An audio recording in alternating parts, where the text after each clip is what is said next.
What the fuck is up, everyone? Prison Meddler here. Finally back with a reviewing and rating every album series. Today we will be reviewing every Whitechapel album. So you know, Whitechapel, they are a deathcore band from Knoxville, Tennessee. They released a new album not quite too long ago, and I already did a review on it. I'm going to do a very brief review on it. I'm not going to go full detail. I'm not going to do the thing again. It's just a little brief summary and such on the end, but we'll get to that once we get there. But as we know, how I do it, I rate albums from 0 out of 5 being the worst and 5 out of 5 being the best.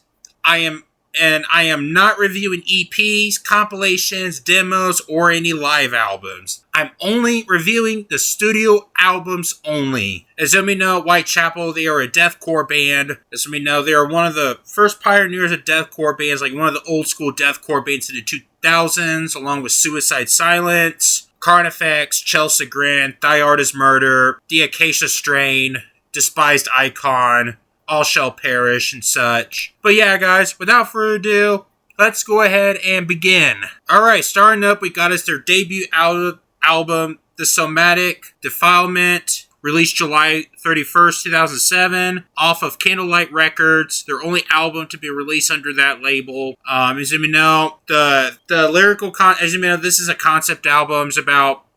It's based on Jack the Ripper, which the majority of the songs are the first-person narratives of the slaughter and rapes of prostitutes. As you may know, with few exceptions on the songs, like Festering Fiesta is about Jeffrey Dahmer. Alone in the Dark is about a coroner who is a demented necrophilic. And as you may know, the intro of the track, which is an interview, Stone Phillips' interview with Jeffrey Dahmer. And as you may know, throughout the album, most of it is mainly about Jack the Ripper. As you may know, the band's title name, Whitechapel, is basically based on Jack the Ripper. Now, as for the album content with the musical content, I do like its pretty raw production. I do like the gutturals from Philip Bozeman. I'll say this, the only minor criticism I have is the album is a little bit underproduced, even though it's a debut album. I'm not going to go harsh on it. It's got some really classic moments, especially, I can see many people love this album. I mean, I like it, even though there is a reissue version that was slightly remastered, that was released in 2013, which is it's basically a remastered version that was remixed by Mark Lewis, who would do the future Whitechapel albums with them. But other than that, Somatic Defilement, really great song. I also love Vicer Exciser, Ear to Ear, really great song. As you may know, it's kind of like the lyrics, again, it's basically based on the Jack the Ripper, Jeffrey Dahmer, and such. But yeah, really sick shit, nasty shit. It's kind of like you're something to hear from like a Cannibal Corpse song and such. But other than that, guys, I definitely enjoy it. I'm not going to go further detail. I'm not reviewing songs and such because we have a lot of albums to go. So I would go for a 3.5 out of 5. I think it's a pretty good album. I know many people love it because there's a deathcore classic and such. But for me, I enjoy it as such. So yeah. Alright, guys. Next up we got is This Is Exile, released July 8, 2008, off of Metal Blade Records. This is the band's first album to feature Zach Householder on guitar.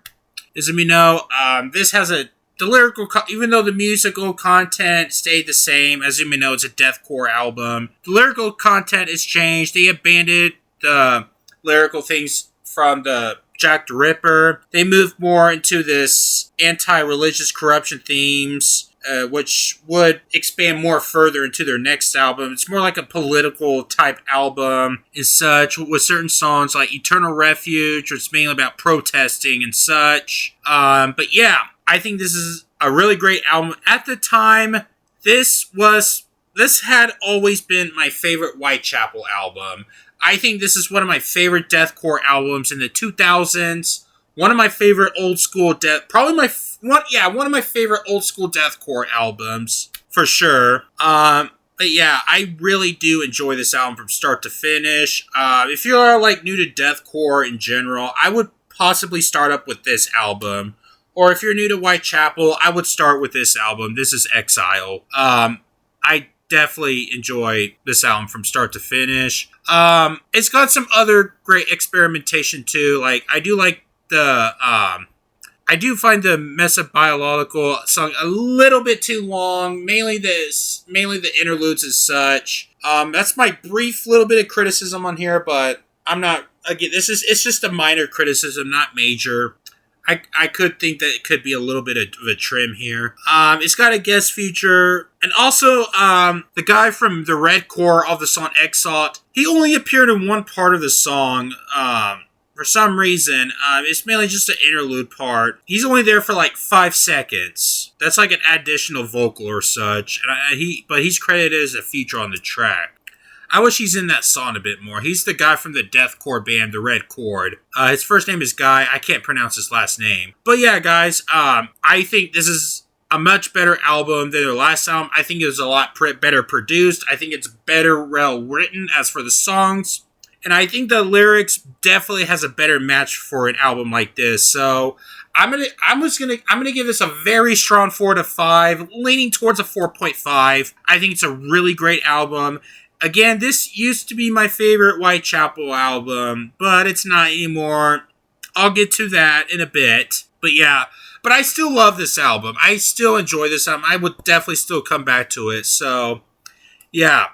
If you're new to deathcore or Whitechapel, I'd start with this album. Alright, next up we got is A New Era of Corruption, released June 8, 2010, off of Metal Blade Records. As you may know, here's a fun fact, the album is produced by Jacob Sukoff. He is the same producer who produced Trivium's album Ascendancy and The Crusade, as well as their debut album. Yep, it's the same producer who produced the early Trivium albums. He came to produce this album. As you may know, this is the first Whitechapel album to not be a concept album. As you may know, the lyrical content of The New Era of Corruption, it travels from where I'm reading on Wikipedia, as you may know, with the somatic defilement being about Jack the Ripper. This is Exile, it's mainly about political and anti-religious themes. New Era of Corruption, it focuses on negative things. For example, Devolver is written the concept of a development in society and how it's crafted violent and hateful individuals, while Breeding Violence was written about the increasing corruption in society during the post 9/11 times. And the bonus track, Anonymous, is about the death of Phil Bozeman's mom. Now, what I'm reading on Wikipedia on the reviews, I noticed many people are giving this album mixed reviews, and I don't really understand why. I really enjoy this album. I think this album is almost as good as This Is Exile. I think, well, this used to be my second favorite Whitechapel album, but now it's third, which I'll get to my number one favorite Whitechapel later. I will get to that later.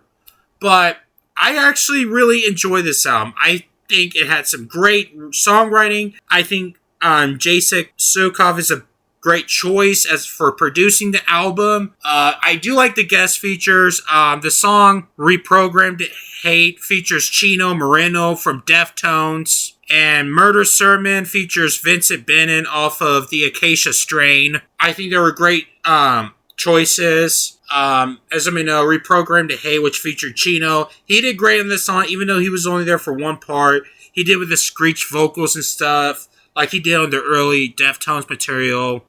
I thought he did great on there. Vincent Bennett did great too on the song Murder Sermon. He was the vocalist from the Acacia Strain, which I'm a big fan of that band as well. But back to that. Yeah, it's got some really hard-hitting guitar riffs. I do love the drumming. I love the production. I think they did a great job producing Jacob Sukoff in the album. I mean, the only thing I don't get is I don't get why many people don't like this album very much. I see on Wikipedia this album got mixed reviews. I don't get why this album had mixed reviews. I really enjoy this album from start to finish. So I'm going to give this a 4 out of 5.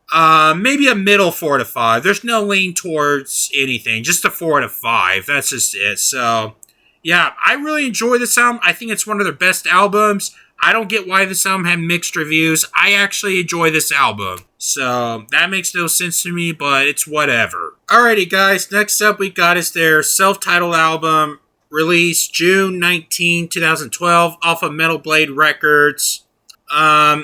As you may know, I think personally, this is Whitechapel's mid-album, or their most average album. It's got some really nice, hard-hitting songs, like, the lyrical content is basically the same as This Is Exile and New Era of Corruption. The only difference is the instrumentation is more simplistic and such at times. There may be a few songs I may forgot about, but other than that, there's some solid materials. Like, I do like the song Hate Creation. That pretty much hit hard. Make It Bleed's good. I Dementia is great. I do like Section 8 the most. My minor issue with this album is the album feels a bit more simplistic, and at times it kind of doesn't fit with the lyrical themes in it. I'm not saying it's not close to a bad album by any means. I do like most of this album. I do think it's pretty much, I do like the production. The production's still great. I do like Phil's guttural vocals as usual, but it's got some nice guitar riff sounds to it, but I feel like for some odd reason the instrumentation is a little bit simplistic by deathcore standards. Even though I'm not saying it's a bad thing, but I could add more progression towards it. Kind of like more higher tempo sounds, kind of like they did with their last 3 albums. This one, it's a bit more lower tempo at times. I'm not saying there's anything wrong with it, but it's kind of like a bit more simplistic at times. But then again, I don't see myself going back to this album that much, but I do think it's a solid album overall, so, don't get me wrong, I really do enjoy the opening track, Make It Bleed, which is a nice, hard-hitting, crunch-punching song. I Dementia is really great, too. I also like Section 8. There's a lot of really solid banger tracks on there, but overall, what I'm trying to say is, I feel like this album is nowhere near as strong as their previous 3 records. The lyrical content is almost the same as This Is Exile and New Era Corruption. It's just that I just feel like it's a little bit more watered down. So I'm going to go for a 3 to 5. It's not a terrible record by any means. I do think it's a pretty decent album overall, but it's kind of a step down from their last 3 albums. So, again, it's not a bad album by any means. This is the album I wouldn't really start with. So, yeah, they just made an album for business, I guess. I don't know. But, yeah, it's a solid album, not gonna lie, but it's nowhere near my favorite. Alrighty, next up we got is Our Endless War, released April 29th, 2014, off of Metal Blade Records. Once again, just like the previous album, still more simplistic sounds about political stance and such. I'll say this, the Saw is the Law, a really great, no, not Saw is the Law, Our Endless War, really great way to open the track, I'll give it that. And then, I also like the song Let Me Burn. That's a hard-hitting song, too. But I'll say this. The rest of the song is 50-50. Again, as you may know, the song Our Endless War is it's more like a protest-type song, as I would say it. It's mainly about the 50 states, united as one. We're going through some really tough times as with problems with the government. It's kind of like what they did ever since the album This Is Exile. They went more of their political stuff, as I should say. But as far as the music goes, it's alright, I guess. Mono is a 50-50 type track.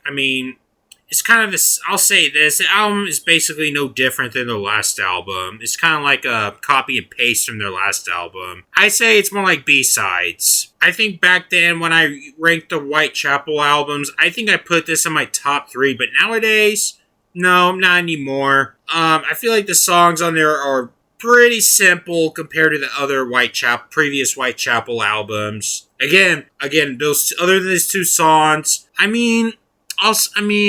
guess maybe you could say How Times Have Changed is somewhat a decent song, as well as Worship the Digital Age. But the song is basically mid for me, so I can't really give a full detail on it. The album is basically no different than their last album, just a little bit more filler tracks. But besides all that, I do think the album is still very well produced from Mark Lewis. It's got great mixing. Phil's vocals is great, as always. I do enjoy his guttural vocals. But as for the other songs of the album, it's just meh for me. So I'm going to go for a 2.5 out of 5. maybe lean towards a 3, mainly because of the two songs, Our Endless War and Let Me Burn. I mean, I'll admit, those songs really do hit. Those songs really do hit, and they still, to this very day. In fact, they are one of my favorite Whitechapel songs. And maybe a few songs, like maybe How Times Have Changed, Psychopathy maybe, but as for the rest, they're alright. It's fine. I just don't really go back to it, so yeah, not one of my top favorite Whitechapel albums anymore. I don't hate it. It's not terrible. It's fine. Alrighty, next up we got is Mark of the Blade, released June 24, 2016, off of Metal Blade Records, and yeah, I'm not sure about this album. I put this album at the bottom back when I ranked this album. Nowadays, it still is. I mean, I may not dislike it as much as I did back then, but I still think this is their worst album to date. Now, in case you guys are asking, is it because of the clean vocals that Phil used on the song Bring Me Home in the last track? No, it's not. No. His clean vocals has nothing to do with me putting it at last. Here's the reason why I put it at last. Now, look. The Void, really great song. The rest, okay, maybe Elitist One, solid song. I do like they add something new with Phil's bring-in vocals. Maybe Decennium, or whatever the last track is. But as for the rest, it's so generic. I'm sorry, this album bores me to tears on this album. It's kind of bad a little bit at times. The riffs are somewhat cool and such, but I don't know, man. I mean, I never cared for Elitist Ones. I never cared for Mark of the Blade or Tremors or whatever. I didn't care for the instrumental track Brotherhood. I just feel like this album is just very, very generic. They lean more towards the groove metal elements. It's a lot more simplistic, to tell you the truth. But as for the album itself in general, even though it's pretty much well produced, again, from Mark Lewis and such, but the album itself, I just find pretty lame, to tell you the truth. I mean, it's not terrible by any means. It's not the worst album I've heard. It's just, I just can't get into this album in general. So I'm going to go for a 2 to 5. This album is just not very appealing to me by any means. I may not dislike this album as much as I did back then, but I still consider this to be Whitechapel's worst album to date. I mean, could give this a 2.5 out of 5, but when I go back and start talking about this album, it just feels like mainly because of the opening track, The Void. But as for the rest, I mean, okay, Bring Me Home, I do like that track too, but as for the rest, it's just really flat, to tell you the truth. It's so generic, to be honest with you, so I don't really know what else to say. I think this album is boring, not very memorable, and yeah, I'm just not going to go back to it besides the two tracks, The Void and Bring Me Home, but that's the rest. I'm just not going to bother. I'm just really want to fall asleep when I listen to this album. So, yeah. Alrighty. Next up, we got is The Valley, released March 29, 2019, off of Metal Blade Records. Now, this is when the band goes to a different term, different sound to it. I actually really enjoy this album. Definitely one of my favorite Whitechapel's albums at the time when I first listened to this album. I'm really impressed by it. As you may know, it's a concept album. It's based on a true story about Phil Bozeman's childhood. It's basically on a house he grew up with his dad, Gary Bozeman, who passed away in 1995 when Phil was 10 years old. His mom was struggling with alcohol, and she is schizophrenic. As you may know, the opening song, When a Demon Defiles a Witch, is about one of her visions she wrote down in a journal entry. When you go back and listen to this song, it's kind of sad, to tell you the truth. She married Phil, and as you may know, Phil Bozeman's stepdad, he was very abusive towards them. She refers to his stepfather as a child predator. He is responsible. He blames his stepfather for his mom's cocaine addiction, which she died from an overdose in 2000, which causing Phil to be an orphan. Both of his parents died when he was a teenager, so that's pretty much how the story of this album becomes. As we know, Phil blames his stepfather for his mother's death. As we know, based on the song Third Death, he wishes to revive. As we know, his stepfather also died. As we know, on the song Third Death, is about wanting to revive his stepfather so he can kill him himself. It's kind of a dark album, to tell you the truth. So, yeah, it's got more clean vocals. And no, I didn't. No. I know some people may complain about the clean vocals in this album since it's a deathcore band and they added clean vocals this time. Look. I know a lot of people saying, oh, you love this album because it's more radio friendly. No! Where do you get radio friendly from? There's clean vocals in 3 fucking songs. What are you talking about clean vocals? They didn't try to be radio friendly with this album. They added clean vocals for a reason. They added clean vocals to fit the tone of this record. They're not doing this to become fucking radio friendly. Like, come on. Oh, what about Hickory Crake? Oh, it's a fucking it's butt rock. No, it's a fucking ballad song. What are you talking about? Get that shit out of here. But anyway, guys, I can see why many people put this a lot high in this list. I really enjoy this album too. I think it's a really great album. Now, would this be my favorite Whitechapel record? No, it's not. I do like this album. I do like that direction they're going. Whether they add a clean vocals in or not, I actually like this type of direction. So, I'm going to go for a 4 to 5. I think it's a really, really great record. You know what? I think I like this album a bit more than A New Era of Corruption. It's above New Era of Corruption, but it's below This Is Exile. So, yeah, 4 to 5. I think it's a really great record. So there's really nothing else to say here. Really great album. I kind of like this story. It's a pretty sad album, to tell you the truth. But, yeah, it's a really great album.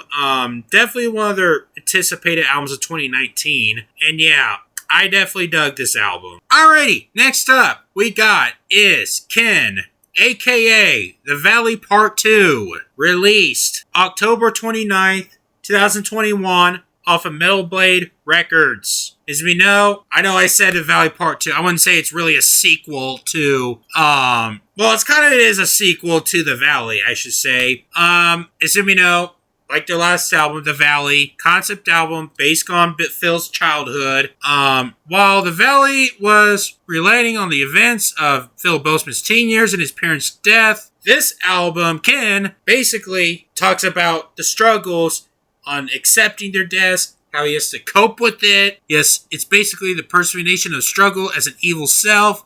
It's basically on Phil's personality. He tries to cope with their deaths and such.